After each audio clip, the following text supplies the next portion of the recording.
All right, guys, we are live. Today is Wednesday, February 28th, my birthday. It's UFC Fight Night, Rosedruk versus Gaziev. This is an Apex card. We have 11 bouts. I mean, I think this card is relatively underwhelming. I'm your host, Pegasus. We have Key3Picks and Dravhy as well. What do you guys think of this card? Just first take real quickly. Do you guys think this is one you're interested in? Is this one going to be a low-key banger, or is this just going to be the worst card in probably UFC history? I think it's a pretty bad card. Rob, what about you? To be honest, there's like a couple of good fights that I'm excited about, but yeah, I don't think it's that bad for a fight night. And at the end of the day, I prefer having a card like that than having no card, But I think there's some good spots betting wise, though. Like it's not the greatest card ever, and there's a big favorite. There's a lot of big favorites, but there's good props to be looking for. Definitely, definitely. All right, let's get us started early because obviously this is our first time ever recording the show and not going live. So I'm not sure how long we have to record since we don't pay for StreamYard, as you can see by the StreamYard logo above. Our first fight first fight of the night, is Loic Radzhabov versus Abdul Karim Al Sawadi. Loic is 17-5. He's 33, 5'11 with a 69-inch reach. Al Sawadi is 28. He's 5'8 with a 69-inch reach. You can find these odds anywhere from Loic plus 150 to plus 130. Al Sawadi anywhere from minus 166 to minus 185, which is crazy to me. Dravy, do you think Loic has what it takes to find the KO here? Because we've seen we've seen Al Swati KO'd on tape, or do you think Swati plays it smart like he did against Hardwick and finishes with a decision? I think it's a tricky fight to call, to be honest. I can see a lot of different results, but when we're talking about lines and value and everything, I think you kind of got to go with Radzhabov at these odds. I feel like there's some recency bias because he got KO in his last fight, and also because Sawadi just beat Hardwick on the Contender Series. So there's some hype on him now. But yeah, matchup wise, I think like that's one of the fight that I'm excited about. Not like a big chalky favorite, so that's that. But yeah, man, I mean, Loic has been KO in his last fight, but that was mainly due to leg kicks. And Rebecki was a southpaw, so he was having a lot of success with leg kicks. I think Sawadi has decent leg kicks himself, but I don't think like it's nothing crazy. It's not like he has some leg kicks, but nothing too powerful, and he's not a southpaw like Rebecki, and he doesn't hit as hard, and also he doesn't pressure as much. He doesn't pressure that much, which is important because I don't think Loic is good on the back foot. You kind of need to be the one pressuring in order to have success in this fight. And Sawadi's more on the back foot, using a lot of footwork, a lot of lateral movement. He's hard to find. Don't get me wrong; he's a good striker, but like he's not going to be pressuring Radzhabov, which is key here because Radzhabov need to be the one pressuring, like I said. And then the wrestling part is interesting because both of them are good wrestler in my opinion. But I've seen Radzhabov take people down. I've seen him getting taken down. But when he gets taken down, I think he has decent takedown defense. But when he gets taken down, I love his get up game. And he looks to be pretty strong, right?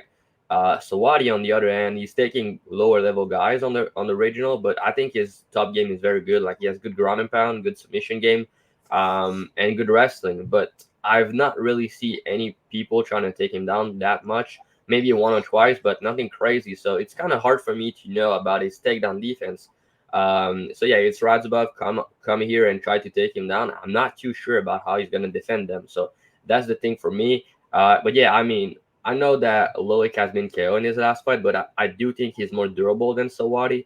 I don't think Sawadi chin is as bad at what you might think if you just look on Tapology. Because if we put a little bit more context into it, I mean, he got KO in 2014. He was like he was like 19 years old at the time, so nothing you can take too much with that one. And then he got knocked out with a spinning back elbow. That was a crazy knockout, and then with a knee. So it's not like he's getting dropped all over the place, and he has a bad chin. He's just getting caught. So that's that.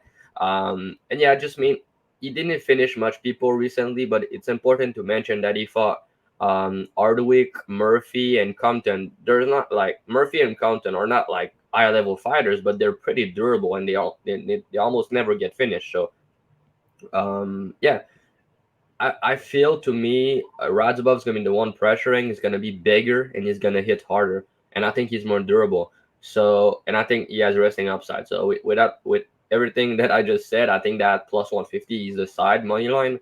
But then if they go the distance, I've seen Radzabov slow down in fights. I don't think he has the best cardio. But at the same time, he went 5 rounds a couple times in PFL and he fought way better competition than Sawadi. So I watch a shit ton of tape on him for a PFL, and yeah, he's doing good. But even when he's tired, he's not a quitter. He's not gonna quit. So, uh, if you beat up his legs, maybe, but he's not a quitter. So I don't really see Sawadi finishing him. But Sawadi could definitely win a decision. I think it's probably the more likely outcome. But then when we talk about number, the KO for Radzabov's a good bet. Round one KO for Radzabov is it's also good. If you like Sawadi, I suggest you to go decision only. I don't know what it's gonna open at on DraftKings, but maybe plus 100 or something like that. So if that's the case, I think that's a good bet, and that's better than playing his money line. Maybe Sawadi decision prop, or like I said, Radzabov KO, Radzabov KO one. I don't really like Radzabov money line because I do favor Sawadi in a decision, and I don't really think Radzabov is going to submit him. But yeah, if we talk about value, I think Radzabov's the side, and I think he's going to find a knockout here. But Sawadi's good, dude. Like he's good, and he has been improving.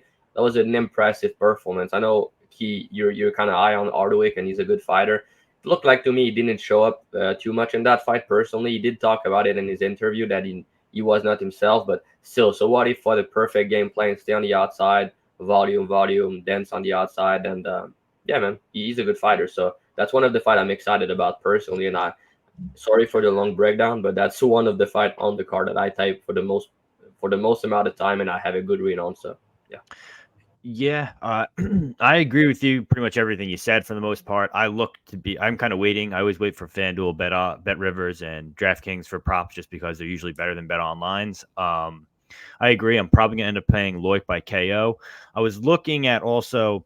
So, what do you think about this method? You could take Sawadi money line.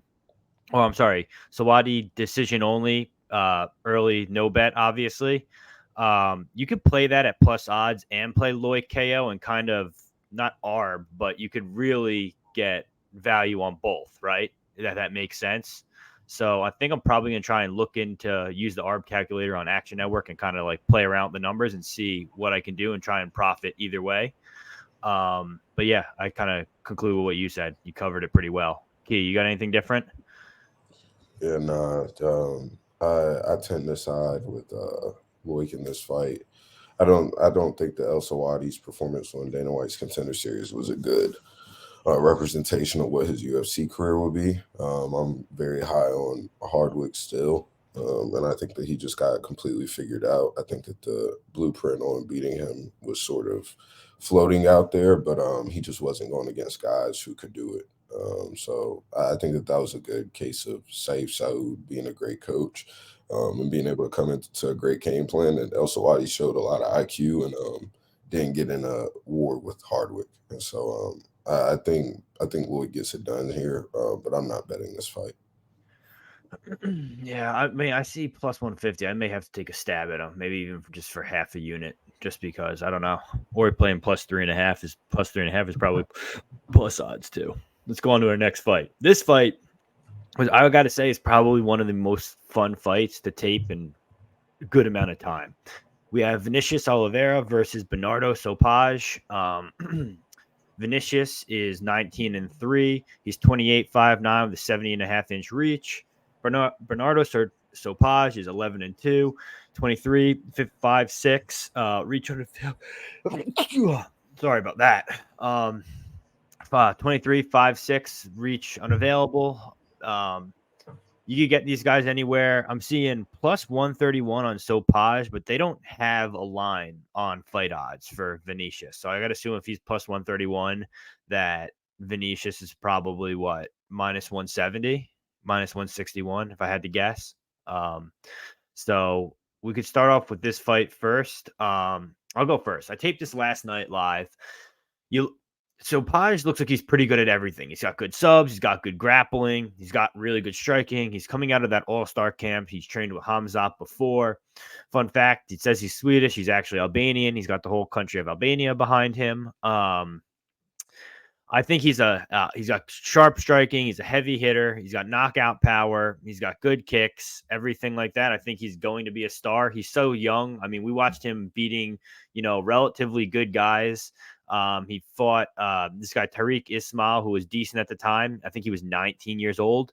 Then he fought that guy Francesco Nuzzi, who's in the PFL, I want to say right now. He's a really good prospect. I think he's UFC caliber. He went to a split decision with him. That was another close fight when he was 23. So I think he's getting these, submissions, and he's fighting these relatively decent fighters at a young age, which is promising at plus odds. Vinicius, on the other hand, he's very well rounded. He has a very good knockout power, sharp. I don't want to say his strikes are sharp, but they're looping. The KO power is obviously definitely there. You've seen his Contender Series fight. You've seen him when he fought that guy Yoshino. Even when he fought Ali Taleb, he rocked him. But we saw that, Taleb was able to take him down. I mean, his scrambles are good. He has a pretty strong wizard, but if you try multiple times, you'll be able to get him to the ground. But he doesn't give up. He's got really strong knockout power. I think the looping strikes are kind of going to be an issue here as Sopaj throws them fast down the pipe and is a little more sharp. Personally, I'm dog or pass here. I think I may find a spot on Sopaj, depending on if money comes in on Vinicius closer to fight day. But I'll probably play him around plus 150 if I can get it. Key, what do you think? Yeah, I taped Vinicius before his last fight got canceled. I have not taped SoPi, but I have seen a decent amount of clips. Vinicius isn't a guy. I had a chance to bet him at, I think it was like minus 160 versus Yanis, but I chose not to just because he's a little irresponsible defensively. Is he super fun? Yes. I mean, I think he's one of the more fun fighters. He's probably going to be one of the more fun fighters on the roster, period. But in terms of betting chalk and favorite money on him, he's not necessarily a guy that I want to do that for. He's a guy that I want to bet as a dog throughout his UFC career and not a favorite. Hands down at times, he throws these big, wide meat hooks.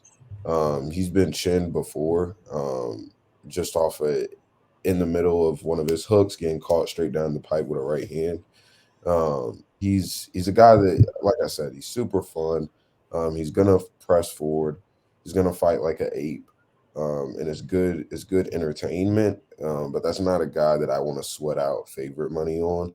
And so, depending on what props look like in that fight, and what is that over? They don't have any props yet. They only have. No, I was looking at the over real quick. Over 1.5 minus 150. The under there could be a plus 120, could be a decent look. Vinicius KO is, I think, how you play him almost in damn near every fight. But like I said, he's a fun guy. But I'm personally passing on this debut. Both guys have pretty good chins, though. That's my only issue with the under there. Both guys have relatively good chins, and I think if Sopaj is getting beat on the feet, I think he'll probably go for takedowns. Drav, what do you got on this? I don't think the Vinicius chin is that amazing. Dude, he got rocked against Ali Taleb. I mean, that's no knock on him. Ali Taleb is obviously pretty good. But yeah. I mean, if you guys didn't watch Taleb versus Oliveira, go watch that now. That's an absolute banger. I'm gonna say it twice on the show about this absolute banger, and that's one of them. And just Oliveira career, just if you have time, go watch it. It's so fun. I understand why he's in the UFC. I mean, he's gonna have a fun career, win or lose. He's gonna go for it. He's everything but boring. But yeah, I mean, Taleb's a good fighter. Like, I bet against Taleb when he in his last fight when he fought Kakarov. But yeah, they both drop each other. They both like Oliveira almost killed him, and then Taleb caught him. Like he said, he's just so irresponsible defensively that it's hard to trust him at chalk.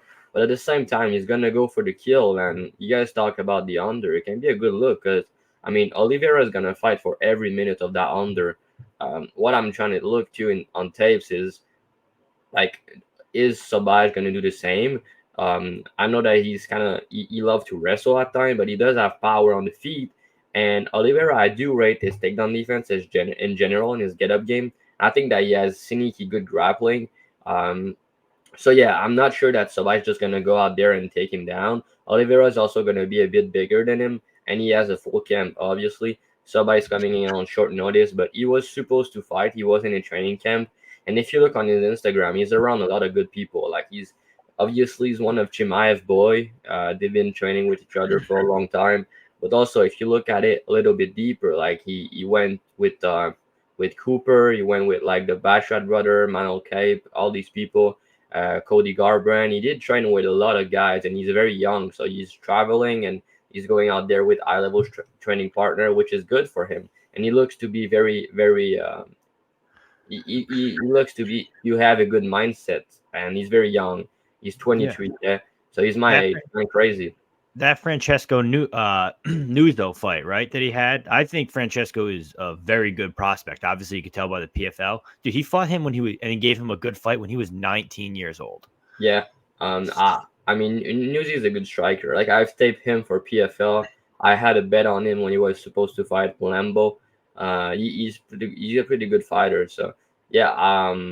Yeah. I just think that he's UFC caliber. I'll say Sobaj, and same for Oliveira. But yeah, to me, it's Sobaj gonna fight some harder for sure. But I've seen Oliveira wrestle fuck someone over for a fight too, like not for 15 minutes, but the guy that he beat, let me just check. He beat yeah, Oliveira also fought very good competition before coming into the UFC. So he fought a guy named, I don't know how to say his name, but he's Sultan Zoldobeg, something like that. He's 19 and 2. He's a good fighter too, and I mean, you kind of just take him down over and over again. But yeah, he carries power late. He's super dangerous. Good grappling as well. I need to dig in a little bit more into Sabai tapes to see what I do here. But a lot of money came in on him already, which is probably accurate, I'll say. Oliveira is not someone you really want to lay -2 ish on. So minus 220. I think he was -225 when he opened. So yeah, I'm gonna be looking at potentially fight doesn't go the distance. Plus potentially Sabai as the dog. I'm not sure yet, but yeah, I do rate Oliveira. I think he's fun. I think he's dangerous, and obviously I need to be confident that Sabai doesn't get finished if I bet him. But he's gonna be able to crack Oliveira. I'm confident in that. So maybe Sabai by KO. Who knows? Yeah, like I said, I'm probably leaning dog or pass here, and I think if we can get Sopai closer to +145, +150, I'll probably play him for a unit. Honestly, I think he's a little more well-rounded than Vinicius is, and Vinicius just makes me nervous. Like you watch him, dude, he swings for the fences, which hey, he's live for a KO at any time. But like kind of what Key said, he does not play defense at all, bro. He doesn't play any sort of defense. He just is all offense, hang his hands low and just swing. So I don't know. I don't think, like you said, I don't think you should put chalk on a guy like that. Next fight here is Christian Leroy Duncan, 9-1, 28-6-2 with a 79-inch reach. He's fighting Claudio Ribeiro, 11-4, 31-6-1 with a 77-inch reach. You can get Christian Leroy Duncan anywhere from -310 to -287. Crazy. Claudio Ribeiro anywhere from +260 to +240. Key, we're going to start off with you first. What do you I know you like Christian Leroy Duncan here. Is he going to take his time and screw me over and not cash this under 1.5 for me? Or is this fight going to go out early? Both boys are going to bang and we're going to finish it in round 1. So I've been a CLD truther since before his UFC debut. I bet against him in the Petrosian fight. I think I've capped him pretty well. The only thing with the unders that scare me is just because CLD can be very patient for a long time. He's not the most high volume guy in general. Tends to be a moment winner. So I do think that there's potential for round 2, round 3 KO. Also think that Ribeiro also lets his nuts hang completely round 1. So maybe CLD is forced to fight or forced to find the shot because Ribeiro's sort of walking him down like a madman. But I tend to think the CLD is going to have a good performance here. The only thing that does sort of scare me against a guy like Ribeiro is CLD does have his chin up sometimes whenever he's leaning back. But I think that he's a slick enough striker to get away with it in a matchup like this and at a level like this. So I've played CLD on Prize Picks over Fantasy Score at 104.5.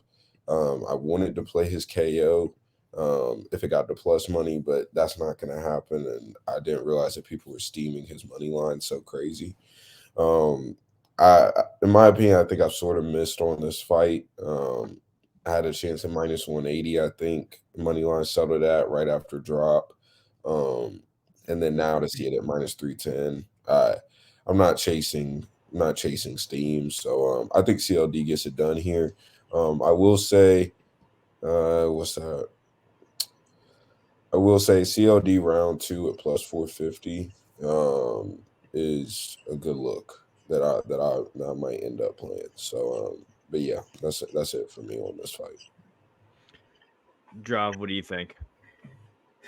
Yeah, I know he's your boy. He's fun to watch, and I think me and you both like made some good money on him. I bet Petrosian at plus money when he fought him, and I also bet CLD when he fought Dusko. That was an injury, but still, and I didn't bet his last fight. But yeah, he's a slick striker. But to me, the biggest difference in that fight is he has better cardio, and he's more durable. Even if you look his amateur career, he has a long amateur career, and he has never been finished. Only lose by decision, and same for his pro career. Granted, I know that Ribeiro is dangerous early, but I think he's kind of first round knockout or bust. And I think he's gonna bring it in the first round. CLD need to be careful, and I think he might play it safe a little bit in the clinch, maybe in the first round. And it's not a guy that I really want to lay big minus chalk, like minus 300 ish on, because I don't think he has the best fight IQ at times. He's doing a lot of flashy stuff. He's fun to watch, but as far as my money goes, when I bet against a guy like this, I don't really want to lay big chalk, especially against a guy that is dangerous. So Ribeiro is alive to clip him early, but if he doesn't knock him out in the first round, I think the story is going to repeat itself, and he's probably going to get finished in the second round. Also, I mean, Ribeiro doesn't deal well with leg kicks. So CLD, if he's smart, he's going to go out there, kick his leg early, go in the clinch a little bit, and then find the finish in the second or third round. So maybe I'm going to be looking into the round 2, round 3. Like he said, I think that's a good look. I think that's the way to play this fight. I think it's better than moneyline. I think it's better than the KO prop. You could knock him out in the first round. Don't get me wrong, but I think more often than not, he's patient. I mean, Ribeiro might go out there and go kill or be killed in the first round and die, but I think he's gonna finish him in the second round. That's my prediction for the fight. So I think don't bet plus 425 on Bet Online. I think maybe we're gonna get a plus 500 on another book, maybe 550 if we're lucky. If so, I'm probably gonna play that, but I'm not too sure yet. I'm not like too passionate about betting it, but I mean, my prediction for the fight is round 2 finish CLD, and if it's like plus 500 ish, I mean, why not take a shot on it? So yeah, but like I said, Ribeiro's dangerous early, but I think he's KO1 or bust personally.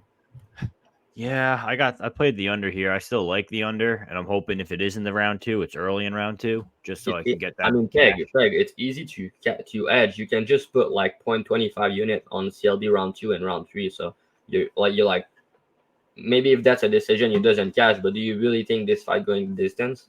No, not a shot. I think, like you said, I think it's probably a round 2, round 3 finish at latest. Because I mean, that guy, like we saw against Kopylov, Ribeiro, was it? Or no, it wasn't against Kopylov. Who was it against? Yeah, It was, that was Kopylov. Oh yeah, I didn't mention. I talk about CLD having bad fight IQ, but don't get me wrong, Ribeiro fight IQ is garbage. Also, yeah, I mean, he hurt Kopylov and then he shoot for a takedown. What a dumbass! I was yeah, happy because I had Kopylov by knockout in that fight. But yeah, and yeah, I mean the Alisson fight too. His leg got destroyed completely, and he swing yeah, wide. I mean, CLD's probably gonna catch him with like a spinning elbow or something. Like I think we're gonna see like a crazy knockout, and everybody's gonna be like, oh. And he's gonna be like, my boy is back. But yeah. he did look good. He did look good in his last fight, CLD. But again, Denis is not like he's not the greatest of all time, you know. Yeah. After he turned on his striking after trying to wrestle for a full round. Yeah, right. All right, let's go to the next fight here. 1 second. Are we all right? Perfect. All right. Next fight, we have Javid Basharat, 14-0, 28-5-9 with a 69-inch reach. He's fighting Ayman Zahabi or Ariel Hawani, 10-2. He's 36, 5'8 with a 68-inch reach. Basharat's anywhere from minus 670 to minus 920. Zahabi is anywhere from plus 600 to plus 480. Dravy, we'll start with you. I mean, are you taking a shot? I know you liked Zahabi or parts of Zahabi earlier this week. Are you going to take a shot at him at plus 600? Is that I play Basharat 9 unit to win one actually at minus 900. I'm just kidding. Yeah, I mean now the line's getting a little bit too crazy. I mean everybody's parlaying people this week because it's a chalky card, so you need to be careful and kind of spot the guys that you think are not trustworthy. To me, I don't really think Basha's gonna lose anytime soon. I think he's gonna lose probably when you go into the top 15. I'll say that though, his brother's better than him. I changed my opinion recently about that. I mean, Farid's better grappler and he's more dangerous. At first, I thought that Javi was like the sicker striker and he was just a better fighter with better fight IQ, but he's willing to get it at time, which I don't like. But he does have good fight IQ. He's gonna do what he needs to do to win. He has good wrestling, good grappling, good cardio. He can take a shot. He's tough. Good striking, good in and out striking, and good footwork, good volume. And to me, the biggest difference in this fight is I think he has better cardio, and I think he's gonna land way more volume than Zahabi. And I think he has all the wrestling, all the grappling upside. Uh, I do rate Zahabi scrambles, and I think he has decent takedown defense. I think he has decent get up game, but he tends to give up his back though. So maybe Bashat can jump on the back or something. Who knows? But I think if Bashat find a finish, it's probably going to be late, maybe in the round 3. But I mean, Zahabi is low volume, he's inactive, and he's fighting an undefeated big prospect here. But I'll say that he's good. Like he's better than plus 600 for sure. He has good fight IQ. He's gonna make you fight his fight, and yeah, he has good coaches. You know, he's the brother of the training, the coach of GSP. He's I mean, he's what, 36 years old now. I know he doesn't have like a lot of mileage, but I feel like he's a little bit too old now. Like 36, he's not going on a run at bantamweight, you know. But yeah, he has been looking good lately, and he's profitable as as an underdog in the UFC. I'll say that, but yeah, like I said, Basher had better cardio, more volume, all wrestling, all grappling upside. And I gave him the finishing upside more than Zahabi, and I favor him to win a decision. So justified big favorite. I think at -4, -500, it was a good parlay piece, but now just don't parlay -900. You don't get anything from that. So if you want, you can take Basher at round 3. If you want, you can take Zahabi money line for a sprinkle. I don't think it's a terrible bet because I think it's gonna go the distance and he could potentially win a round. So you can also be looking at Zahabi plus 3.5. I think it's plus 250. I don't think it's that bad. And I mean Bashat has lost rounds before. So yeah, man, I'm gonna pick Bashat to win a decision. But yeah, I don't think you should be playing -900 now for sure. Did you say Zahabi plus 3.5 is plus 300? Plus 250. Jesus Christ. All right. That's another thing I'm gonna have to look into. Key, anything different? No, this is a pass fight for me. Bash probably ends up passing this test. So yeah, so anyone who's tailing me, we got Yasmin last weekend, Naimov. This is the last. We put 2 units on a -109 parlay. Basharat's to the last leg. We got him at -460. I think he wins money line. I don't think that's a big ask at this point. I kind of disagree with what Drav said. Drav said the other brother Farid is better. I'm still high on Javid. I mean, maybe he proves us something different this fight, but I think both the brothers are pretty good. Oh yeah, I mean, Peg, they're both very good, both very fight IQ. Don't get me wrong, and I'm high on both of them, but I just feel like Farid have shown me more recently. He dominate guys, and I think that he's a better finisher and he's a better grappler than Javid. And it started off like kind of like what you said. Javid, I always thought Javid was the better brother, personally. Yeah, that was my thoughts, but it changed lately.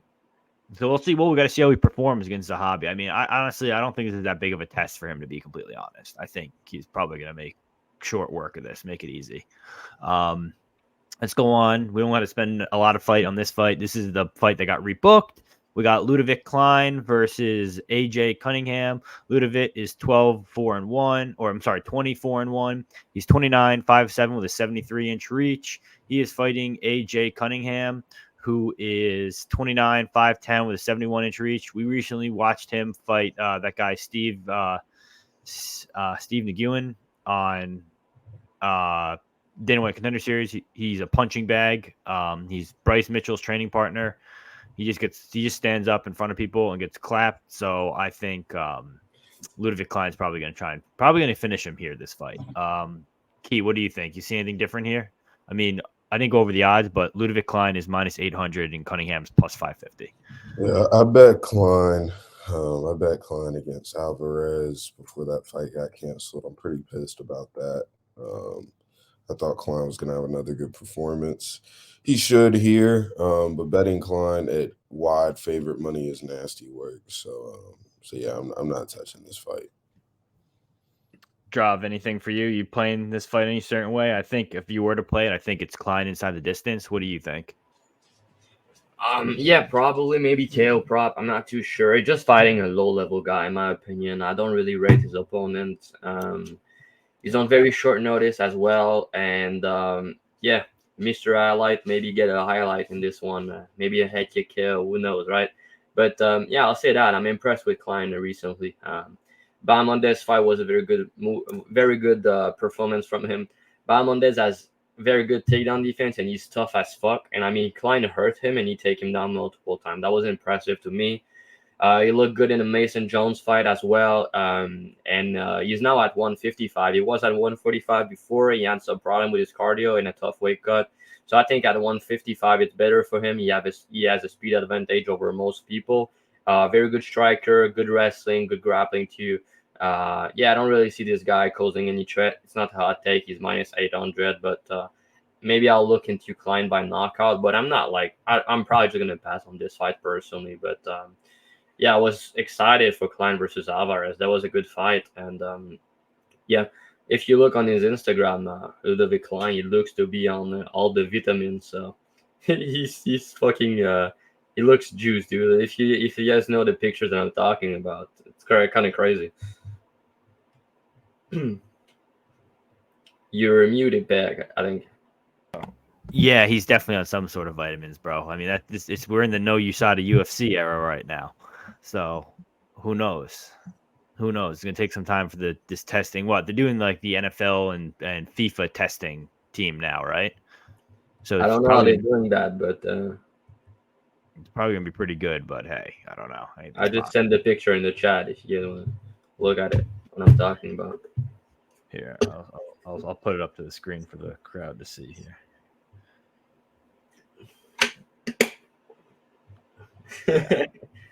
Yeah. I think it's going to be him by finish. I'm going to look into that prop. I mean, it's probably going to be chalk too. Probably going to be chalked.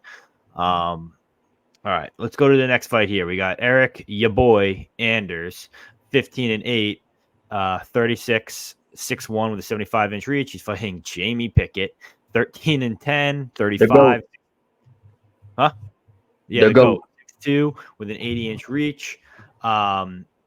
You can get Anders -400 to -500. You get Jamie Pickett anywhere from +375 to +265. Drav, I'll have you start us off first. Are you playing Anders at chalk -500?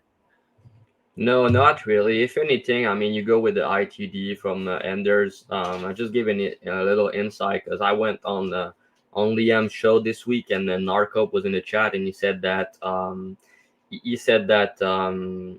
Anders just got his black belt, and he's focusing on grappling a lot recently. So maybe he's going to be looking into a submission win in this spot. And I mean, he did a lot of grappling tournaments and stuff like that. So that's something to look at. But at the same time, bro, like, it's kind of weird because if you look into the market, Anders has only one submission win in his career. And I don't think it was in the UFC, right? So now they opened the Anders sub prop. They open it at +800, okay? And it's now +375. 375 for someone that only has one sub win. Kind of crazy. I feel like people are kind of into something for this one. He's the much better grappler. I don't think Pickett's a good fighter. I don't think he belongs in the UFC. He's big, but yeah, I don't think he's all that. And there's stupid durable. He's strong, and I think he can land takedowns here. He can control the clinch. He can knock him out on the feet. He can finish him on the ground.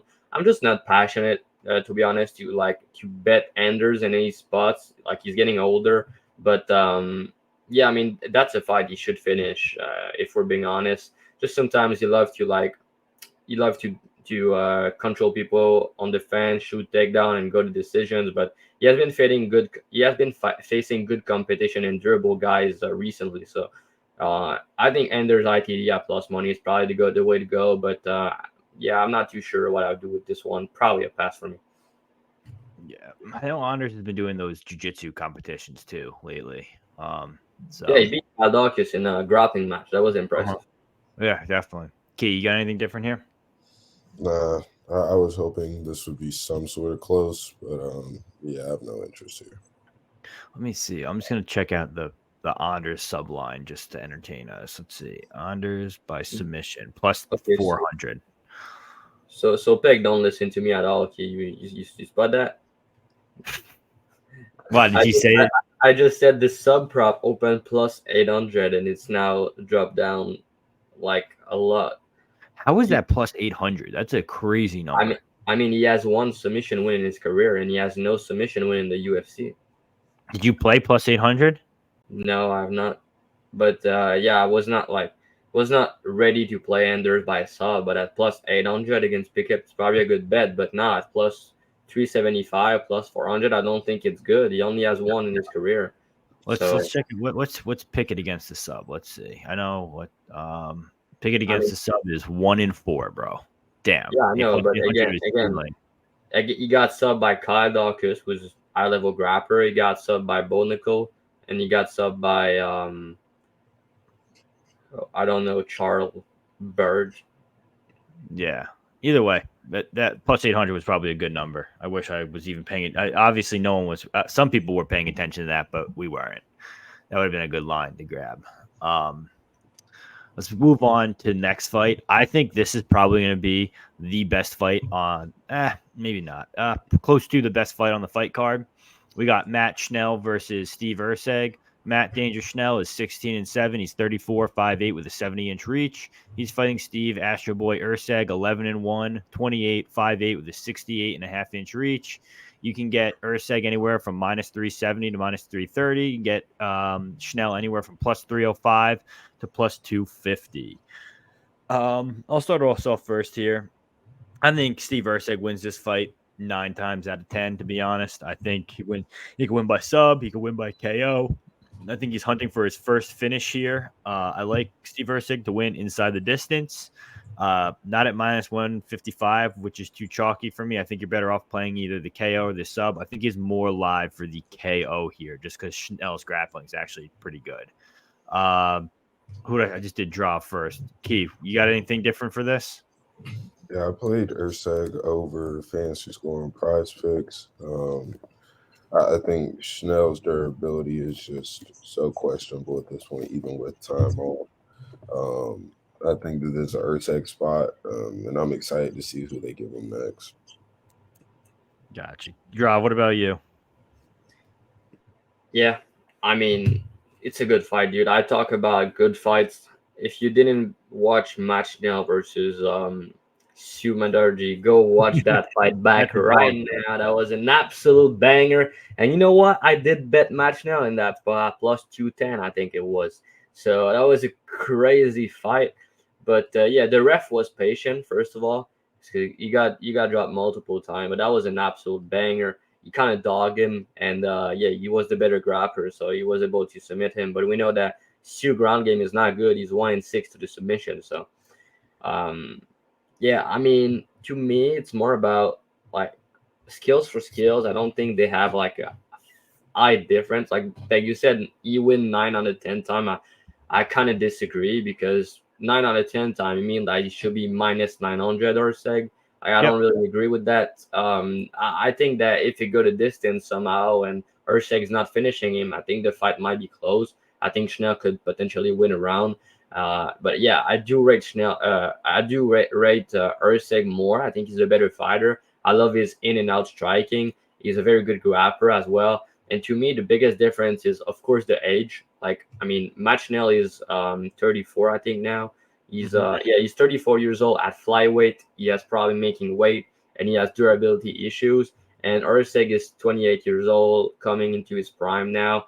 And yeah, the biggest difference in this fight is Ursig has way more finishing upside and he has a massive durability advantage. So that's the biggest difference here. But again, if you think that he has like a way better finishing upside, way more finishing upside than Schnell, and he's way more durable. Like, why are we playing minus 300 rather than playing ITD or picking a KO or sub? Yeah, to me, the biggest thing is I was looking into Urseg KO at first, but then if you look a little bit deeper into tapes, and I mean, Urseg has only one KO on his resume, right?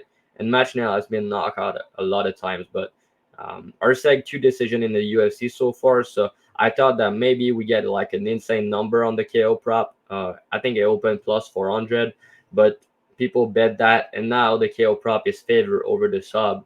So when I was looking into tapes a little bit more, I spotted a couple of things very interesting because Machinel is a good grappler, don't get me wrong, but he's getting hurt in almost every fight, right? We know that. Yeah. Doesn't have a good chin.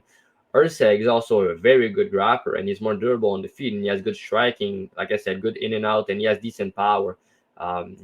You heard guys like Dvorak and Costa in his last 2 fights, but even in the regional, if you look at him, only one KO on his resume. There's a reason for that. He preferred the sub over the KO.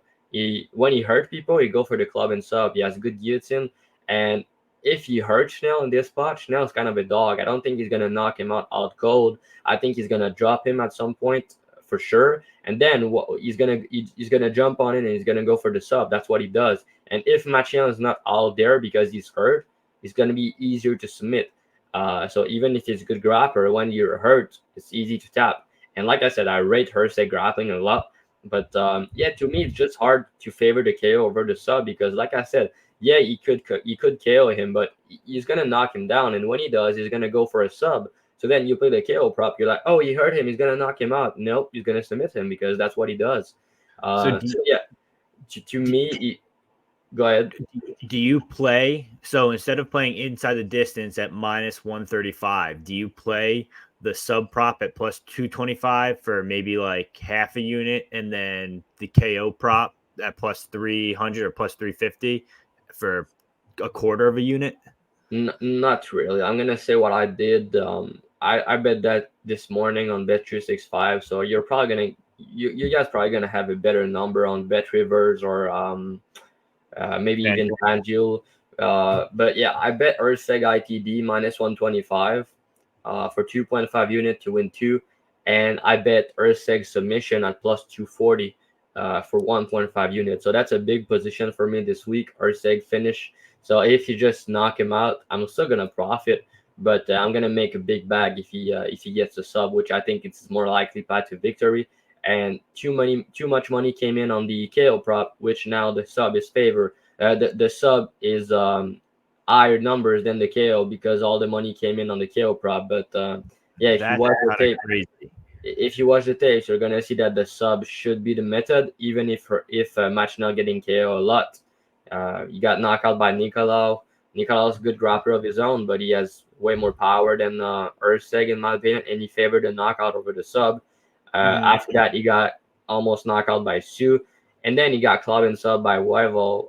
Again, he got hurt in that fight. So yeah, you got submit with by Tim Elliott on the Ultimate Fighter.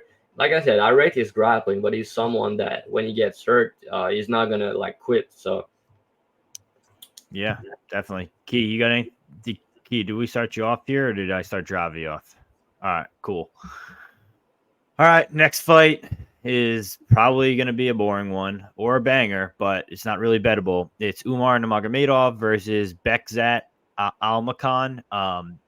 Umar is He's 16-0. He's 28, 5'8" with a 69-inch reach. Beckzat is 17-1. He's 26, 5'7" with a reach unavailable.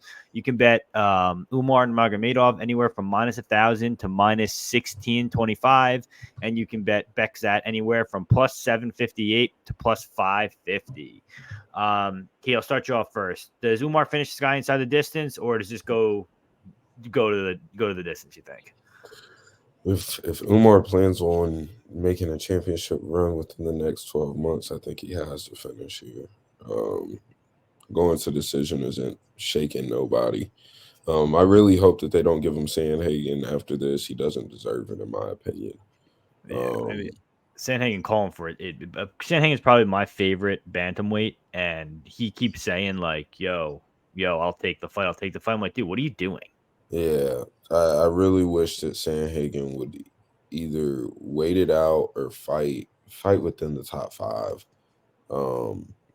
I think that there's a couple more fun fights you could get with Sandhagen other than Umar. But I think that Umar is. I mean, I think he's going to be champ eventually. I hope that he can get the finish here. This Best Cat guy looks pretty decent from what I can tell. I've watched one fight of his. He looks pretty decent at these odds. There's no way to play this on books confidently. So for that on books it's a pass. But I did play Umar's over fancy score on Prize Picks. So I'm hoping he can get the finish here. Drav, anything different from you? Yeah, if anything, Umar ITD, I think it's -135 on Bet365. I think it's decent. But yeah, he should win. This fight doesn't really make sense. And this guy's coming in on short notice, making his debut against maybe a future champ. So I'll say that he's good, dude. I think he's UFC caliber. Begs that I only saw some highlights. I didn't dig deep into tapes, to be honest, because I don't have any interest betting this one. But I don't think he's a bad fighter.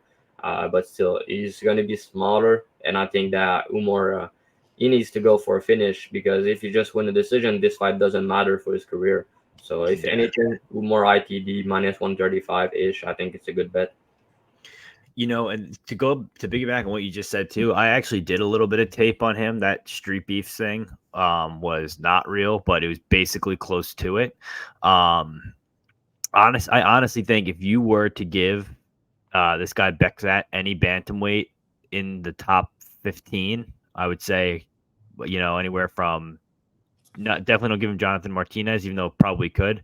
Honestly, you give him the top 9 guys, he would beat most of those guys outside of Umar. I think any other guy around him, Mario Batista, Ricky Simone, Dom Cruz, Pedro Munoz, this guy Beckzat would probably beat all those guys.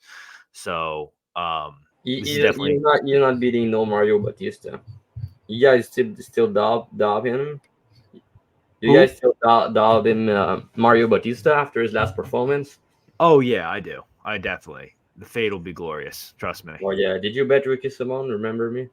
I was gonna bet Ricky Simone. I didn't end up taking it because the odds went up too high. I think it got to like -155 towards close. And I wasn't betting him on. I put my ball on the table and I bet Mario Batista at like +155. He dominated. I stayed off that fight, but that is, I think. Yeah, you're gonna see in the 5 rounds, he's gonna go crazy. Yeah. All right. Let's go to the next one. We're actually making pretty good time here. Next fight. This one's an interesting one. We got Alex Perez versus Muhammad Mokaev. Alex Perez, 24-7. He's 31, 5'6" with a 65.5-inch reach. He's fighting Muhammad Mokaev, 10-0, 23, 5'7" with a 70-inch reach. He's an Englishman by way of Dagestan, so everyone knows what that means.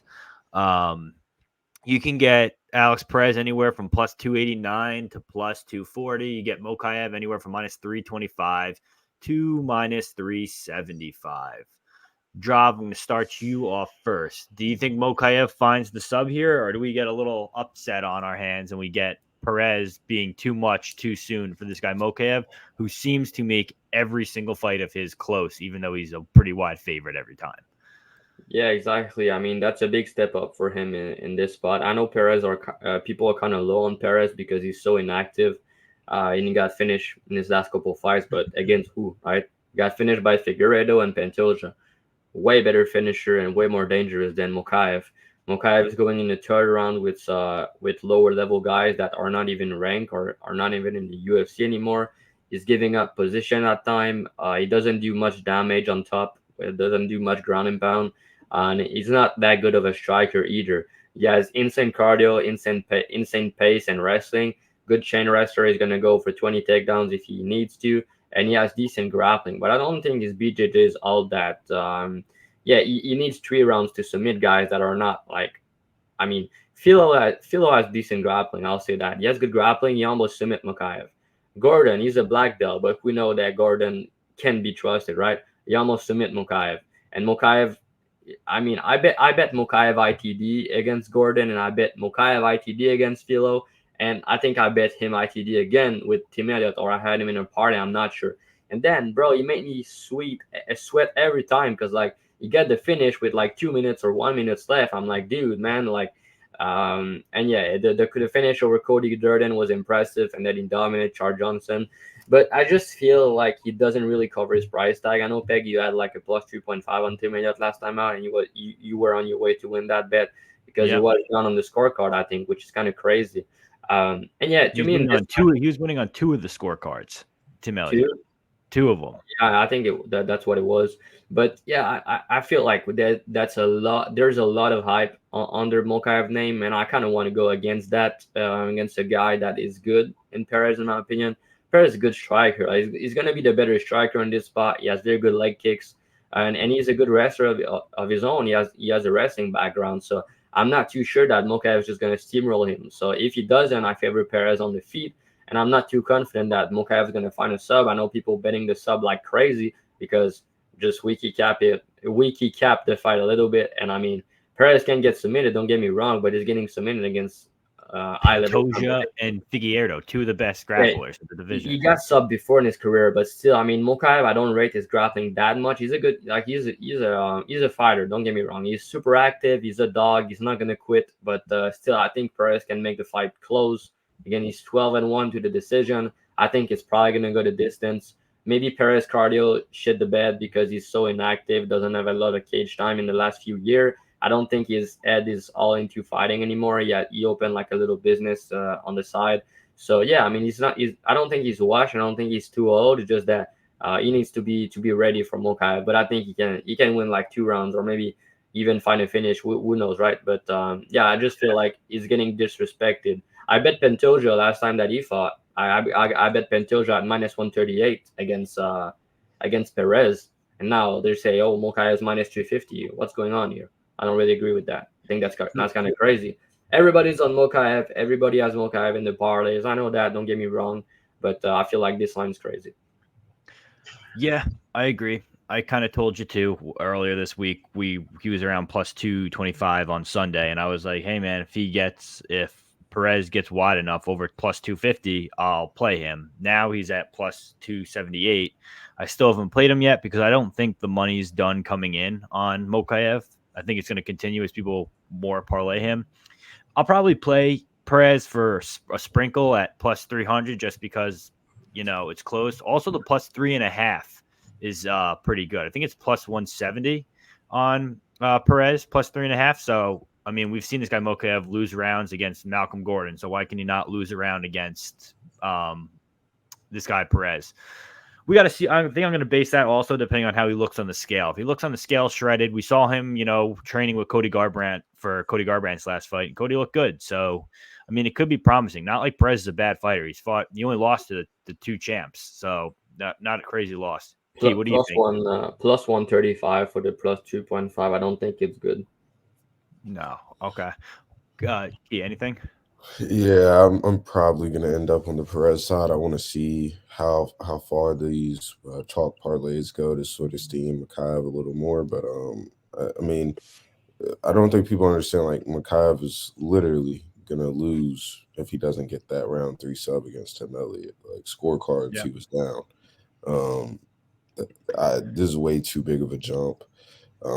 He makes every fight close while winning some sort of comfortable besides the Elliott fight. That's not what you want in a big favorite. He doesn't have the off switch on the feet. I don't think that he's going to overwhelm Perez standing, so I think that is a Perez spot. I'll probably end up betting this. Yeah, I'm thinking like probably half a unit at plus 300. I think that's probably how I'd probably play it. And we might get that. We also got to see how he looks on the scales. If he looks horrible on the scales, who knows? And Mokaev inside the distance is minus 105.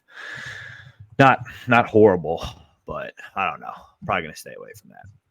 Let's go on to the next fight. And on Key, I'm going to have you start us off because since this is your boy, we got Vitor Petrino, 10-0, 26, 6'2", with a 78-inch reach, fighting Tyson Pedro, 10-4, 32, can crusher, 6'3", 79-inch reach. You can get Petrino anywhere from minus 292 to minus 325.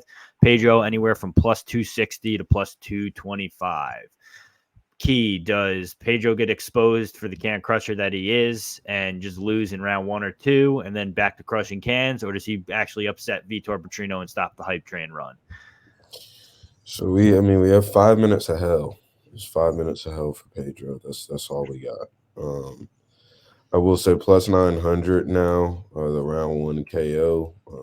I'm probably gonna end up hopping in there. I think that that's the only real path. We've seen Vitor be hittable. He's a tank. He just walks forward. Honestly, Modestus was having some success in that fight, sort of slowing it down. Um, I, I don't know. I want to side with Pedro, but over the course of 15 minutes, Petrino's motor doesn't stop running. He has heavy top pressure. Um, and he pushes a pace and walks you down in a way that has to be some sort of disheartening if you're hitting him with everything you got, and he just keeps walking forward. We've seen him dropped in the Dana White Contender Series by Bellato in that first round, I believe. And so we can see a repeat of that here. Again, we know that Pedro in the first 5 minutes is honestly a very good fighter in this division. After the first 5 minutes, he becomes a low level guy. So I'm hopeful that Pedro can get the KO here. I'll probably play his round 1 KO. Drav, what are you thinking? You think? Yeah, I don't mind that, Key, but I think you can get plus 700 for just the round 1 on other books if you wait a little bit. I think it's better because he has some submission one upside in my opinion, not like too crazy. I favor the knockout if he wins in the first, but he still has some submission upside. He's a Japanese black belt, right? I know me and you, Key, we both bet him at plus money in his last fight against Pleasure Man. Peg is talking like nothing happened, but we do remember Key. So yeah, I mean Pedro is a good fighter. People love to shit on him, but I don't think his cardio is terrible, but he does slow down massively after 5 minutes. But he's super dangerous in the first round. His striking has come a long way. He's a good striker. He's gonna have a speed advantage here, and Petrino does get hit. I don't think like he. I don't. I think he's very durable, but he don't have like the best chin of all time because he got cracked. He got dropped against um what's his name? Fuck, I don't remember. Uh, yeah, Bellacio dropped him, and then he got kind of wobble hurt against Anton, the Pleasure Man. But his recovery is very good. He's very strong. He's very big. He's a tank for the division. Yeah, I just feel like he does some mistakes on the ground, but he still finds a way, dude. Like he finds a way to reverse people, to get on top, to do his thing. I love his top game, good ground and pound, good submission game. He has improved his game on the ground lately. He wants to show it. I love that. On the feet, he has big power. He swing big. Maybe he can get caught. Maybe he's gonna get KO at some point. But I'm kind of high on his ceiling. Like big guy, super powerful, super strong. Can get people down. Can control them. Can submit them. Can knock them out on the feet. And he has good cardio for his build. It's kind of impressive. Does he slow down? Yes, he does. But he still pushed through it and. Yeah, for his build, it's kind of impressive that he's not first round of bust in these spots. So, yeah, Pedro, like I said, I'm not like sleeping on him. I think he's good. I think he's live to get a finish in the first round. But if anything, you bet Pedro round 1. And then if you want to play Petrino, I think he has way more ways to win. I think he can win in round 1, in round 2, and round 3. And I also favor him by decision. So I understand why he's a favorite. I think the price tag is justified. But yeah, at minus 300 or higher, I don't think I would get there. But minus 250, minus 275. I think he was a decent parlay piece. And yeah, just like I said, more ways to win. stronger, better cardio. Yeah, Petro run one plus 700. I think it's a good bet. Petro run one KO plus 9 plus 1,000. Plus 900 or plus 1,000. 1,000 is also good. And yeah, I mean, Petro has been looking good in his last fight. And yeah, he beat lower level guys, but before when he came in the UFC, he beat guys like Roundtree and Paul Craig. Roundtree has an all ground game and you submit him. That's that. But yeah, I just don't. I just feel like Pedro's more durable than him, and I think Pedro has that quit in him a little bit when he gets tired. So I think Pedro's going to finish him round 2. I'll say. Okay, yeah, I think the Petrino train keeps on rolling here. I like him as a parlay leg. Probably like him up to minus 350. I think I was gonna parlay Urseg and Petrino together. I decided against it. I decided parlayed Urseg and Gamrot instead, just to give myself a spot on the next card. I think you could probably figure out a way to play Petrino. I think he's live for the finish. I think it's probably going to be a late, so I'm going to be looking into Petrino, round 2, round 3 finish props. But if anything, I'd probably parlay him. But as of right now, I have no play on this. Let's go on to our main event here. Anything else, you guys? Are you ready to go? No, it's all good for me. All right. So main event, we got Biggie Boy Yairzinho Rozenstruik, 13-5, 35-6'2", the 78-inch reach, fighting Shamil Gaziev, 12-0, 34, 6'4", and a 78-inch reach. As you guys know, we are a Shamil Gaziev podcast. We all played him, I think, between plus 140 and plus 160. Last fight, big against Martin Boudet. He finished him. That was his UFC debut, and now he has a 5-round main event, his next fight in the UFC. I'm not sure this has ever been done before in UFC history, where you go from your debut to a 5-round main event. But that kind of just shows the caliber of where this card has went, and I don't really know how it's possible. Abu versus Strickland. Okay, Abu versus Strickland. Okay, so this is the second time this has happened. All right, so let's talk about this. I'll start with Key. Key, do you think Rozenstruik finds the KO here early, or do you think he gets exposed like he did against Jailton and like he did against pretty much anyone who has any sense of grappling, Curtis Blades, I mean, anyone you could think of with ground game, and just gets fully wrestled and destroyed in round 1? What do you think? Yeah, I'm a Gaziev truther here. I was one of the first guys to bet him at plus 155. His last fight, I think this is a Gaziev spot. I'm personally not running to play him at minus 155 whenever I know that he has gas issues. But I did play him on Prize Picks as over fancy score. I think that he gets it done here. We've seen Rozenstruik time and time again have problems with guys who can really grapple. And Gaziev can actually, like, for real wrestle. So it's a matter of, is Rozenstruik going to be alive long enough to be able to wait it out and be able to pour on some striking once Gaziev is tired. But Gaziev does push through. Like, he's a fighter. Like, he does fight whenever he's tired. He's not a guy that just sort of lays down and gives up. He does fight through a lot of his exhaustion pretty well. But I think this is just going to be too much for Rozenstruik. So my official pick is Gaziev. Okay. Key or Dravhy, what do you think? Yeah, I agree with Key here.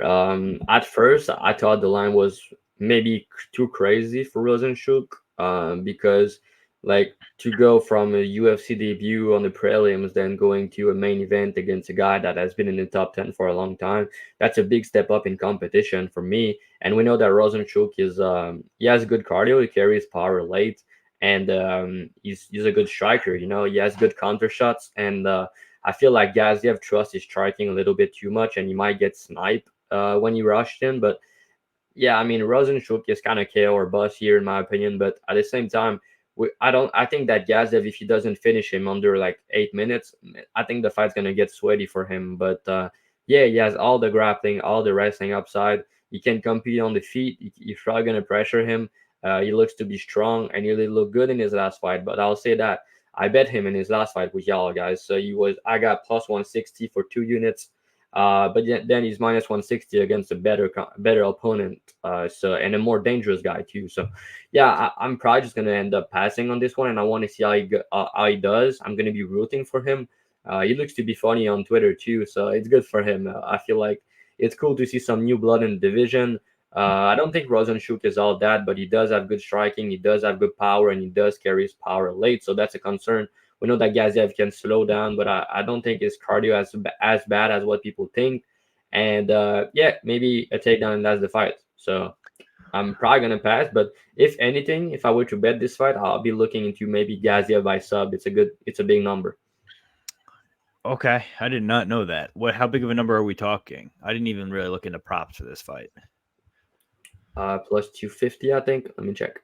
Really? For him by Yeah, sub? because they're making us pick between sub and KO. So the KO for Gaziev is plus 175, and the sub is plus 275. You can get plus 285 on the Unibet, but on Bet Online it's plus 275. Let's be real. How likely do you think he is to get the KO? I feel like if there's a KO coming, it's on the Rosenstruck side, and if there's a sub coming, it's definitely on the ground. No, not really. Gaziev can knock him out, especially with ground and pound. Okay. Ground and pound, fair. Okay. Even on the feet, he can hurt him. We have seen Volkov finish him on the feet, but yeah, that was a short, that was a quick stoppage. I bet Volkov there, and I was like, oh, okay, I'll take it. But maybe I'm gonna give something else. Maybe you go with, we know that Gaziev kind of needs a finish in the first 2 rounds more than likely to cover. Gaziev sub round 1 is plus 500, but Gaziev sub round 2 is plus 1200. Those are good. Maybe you can look into Gaziev to win in round 1, round 2 on other books when they open. It's probably going to be like plus 200, maybe something like that, plus 150. Yeah. So I think that's better than a money line. But the under 1.5 is also solid. I forgot to mention that, but I did get on the under 1.5 at minus 115, which was kind of a crazy line to me because it cover like everything almost. I don't really see this fight going past over 1.5. But yeah, I think it got smashed a little bit. Maybe I'm a part of it. Yeah, it's minus 175 now. I don't like it that much. I think minus 175 is probably accurate. So maybe you go Gaziev sub. I think Gaziev sub is better than Gaziev money line minus 155. So I'm the contrarian here. I actually played Rosenstruck when DraftKings dropped it right away at plus 150. Just because I'm a man of principle. Sure, the takedown there, and the more I'm looking at, I just actually gave Gaziev a follow on Twitter. We know how good his grappling is. We know how questionable his gas tank is. And his striking is, I think it's good, but it definitely isn't great or the kickboxing level of Rosenstruck's, obviously. But you kind of, just like I said, a man of principle. You're getting the better or more experienced fighter at plus odds against a guy on a debut who can't really go 5 rounds, and the guy carries his power longer with better cardio. So what you're telling me is either he's live for a first round KO, which I think both guys are, but he's also live to win a decision if it goes that way because Gaziev will gas out. So you're giving me 2 paths to victory there at plus 150, and it's this guy's debut. Don't get me wrong. Gaziev also has 2 ways to victory in ground and pound and sub. So it's like a very tricky fight. I played the plus 150 on Rosenstruck just out of, like I said, principle of, getting a young guy, or not even a young guy, but getting a debutant on a second fight, having a main event against a top 10. This could be too much too soon. And like you said, like you watch his tape, he's one of those Dagestani wrestlers, but he doesn't go for that wrestling right away. He has even against Budai, he didn't go for the takedown right away. He stood on the feet. He killed him on the feet. He didn't need to. Yeah, but that's what I'm saying. He likes to stand on the feet, get in the clinch, and then take you down once he needs it. But other than that, he's going to sit in the clinch. He's going to hit you with knees, elbows, try and strike with you. And I think if he does try and do that against Rosenstruck, he may be in for, a rude awakening. I don't really think his striking is all that there to compete with a kickboxer and Rosenstruck. So That's fair. So I played plus 150. Do I hate it? Yes. Am I going to look into Gaziev round 2, round 3, round 1, round 2 props? Probably, just to, hedge a bit if I come fight day decide to. But I don't know. This is a questionable one. Either, Rosenstruck's going to find the finish or win a decision, or Gaziev's going to look minus 1,000 with a takedown. So I think Yeah, it's possible in both ways, but I think you need to trust yourself in this spot because you almost did the same thing with with Werval last week. You wanted to edge at the last minute, but yeah, I mean you got it done. So props to you on this one. But yeah, I mean plus 150. So let's be honest. I watching that Royval fight. So that's the wrap up, guys. That's the show. We got 2 guys on Gaziev. I would probably only play Rosenstruck at either the knockout prop or plus 150 or better. The knockout is like the same number for Rosenstruck than the money line. Makes sense. So yeah. So I would probably play him at plus 150 or better. Let's talk about last week. So do you really think Royval won that fight? Yes. Me holding a plus 207 ticket on him, I think you could debate he did, but I think rounds 1, rounds 5, and rounds 2 were pretty strong for Moreno, to be honest. Round 1, no, it wasn't strong. Like, I mean, he did win the round, but he didn't do a lot. He almost did nothing. So, but that's the thing is, so say you're giving him round 1, round 5, you're not giving him any of the rounds in the middle. I mean, round 3 and round 4 is definitely Royval because you started melting him at that point, and round 3 kind of did the same thing. So I don't know, man. I don't know. I think it definitely was a split decision. It makes sense. It was a split decision. To be honest, I'm just mad that I didn't fucking bet him because I bet Royval against Pantoja. You guys know I called him to beat him. And then I just was scared as shit because of the wrestling upside. But in reality, I knew that Pantoja back take and control and wrestling is way better than Moreno. So I should have bet Royval at these odds. Like I bet Royval plus 160 against Pantoja, but I didn't bet him at like plus 325 against Moreno. It didn't make sense, but I didn't lose money. So at least that's that. I didn't bet Moreno. I didn't bet the over. I didn't bet the under. I didn't bet anything. But I'm kind of pissed that I didn't bet Royval because he did look good, dude. I mean, the short notice and what he said in interviews kind of make me hesitant and didn't bet the fight. But again, when we should not be listening to what fighter says in an interview for the most part. I agree.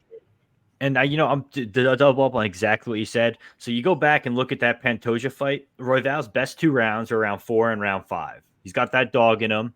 He was winning on the feet, debatably. Yeah, his cardio is insane. His cardio has always been insane. I knew that we bet him plus 160 against a better fighter.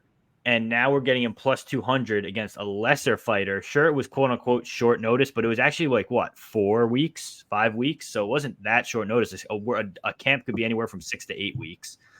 We know his cardio is always there, whether he's training or not. I mean, like you said, we got a good fighter at better odds against a lesser fighter. And like, I know Moreno has the takedowns, but like, he's not really actively going for him. And after what we just saw last fight, I mean, my stock just dropped.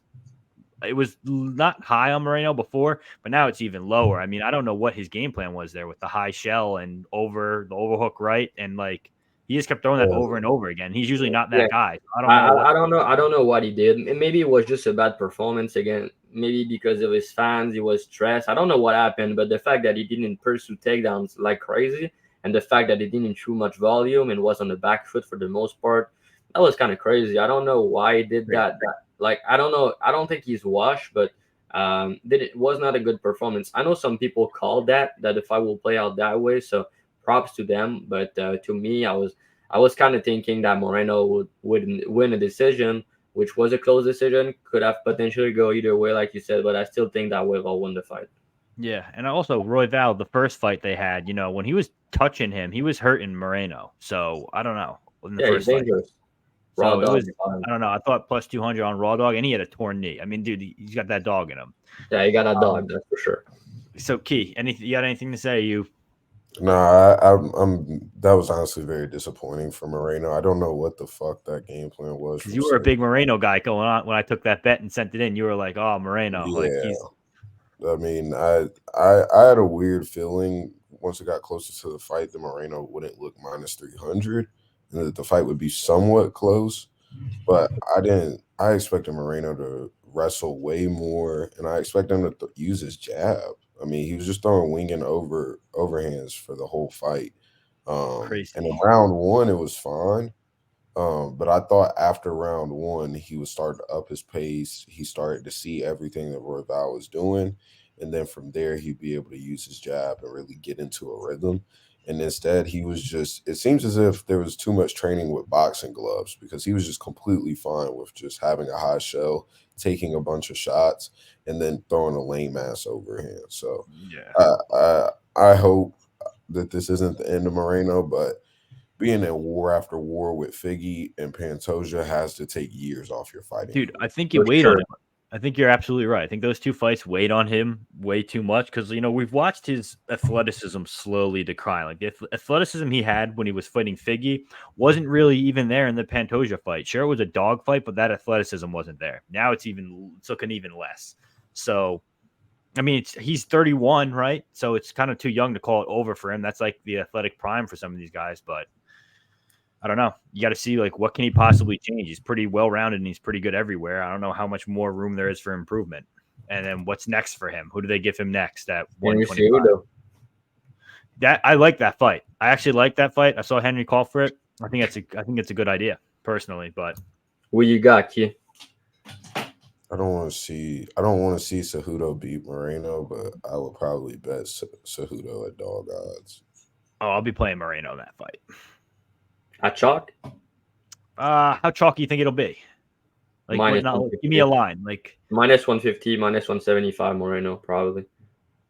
I would play him at minus 135, maybe minus 150. That'd be the most I'd play him at. Other than that, I wouldn't play him that chalky. But I don't know if Cejudo cut back to 125 though. Yeah, I'm gonna need to see that. But yeah, he's getting they would go to 135. probably. Yeah. Cejudo said he's not cutting. Yeah, Moreno. 135 is a little different then. I didn't think of that. Huh. I don't know. Maybe if the line comes out, let's do our PTL parlay. We're kind of now we're doing perfect. We're on show for that perfect hour show, and now we have taken off. Oh, by the way, we need redemption for my boy Mendonca because I can't believe I lost that bet. That was probably one of my bigger bets of the year so far, and it was just a complete robbery. I think they should make Jesus go fight him in Rio, but that's besides the point. Yeah, I passed on this one, but I had fucking hand high sub, but dude, that was a weird fight. But yeah, anyways. Okay, BTL parlay. You want to go first, Drav? I mean, this one's gonna be difficult because we're not gonna play -5, -6, -1,000 people on the parlay. So I'm just gonna go a bit different. I'm gonna place a dog. I'm gonna place Sabai in the parlay, +131. Okay, how was that? Okay, go ahead. Key. I got Gatsiev money on. Okay, and then I'm gonna play Petrino -300. Pussy. Yeah. Mm-hmm. So the parlay is plus 406. 407. You tell me. Okay, 407. Either way, I like that. I actually like that parlay a lot. All right, let's go. So Sobai +131, Gaziev -155, and Petrino -300 give you +407. So yeah, let's ride that. Gaziev -155, and then Petrino -300. Okay, and that gives you +407. All right. I'll shoot that over to Fight Odds and have him make that for us tonight. Honestly, if it's done quick enough before we upload, I can upload this podcast with that with that graphic under it, which would probably be nice with the link. But that's the show, guys. Obviously, Drav will give out his he'll give out his Subaru parlay this week. We'll do that probably on Thursday or Friday. Already. I'll ready locked in. I have 3 this week. Okay, cool. So we'll get that. We'll tweet those out later in the week just to keep the people hooked. Again, follow my Telegram. All my picks going there. You guys want to shout out your dub clubs real quick, and we'll wrap it up? Yeah, Key3Picks, dub club and Discord in my bio. You can get a free week trial right now.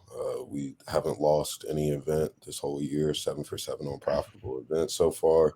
Was up about +24 units in February, so let's keep it going in March. Good shit, Key, man. That's good work, bro. Yeah, so same thing for me. You can follow my dub club. It's linked in my Twitter bio, Dravy_ on Twitter. You can find all my links on the link tree.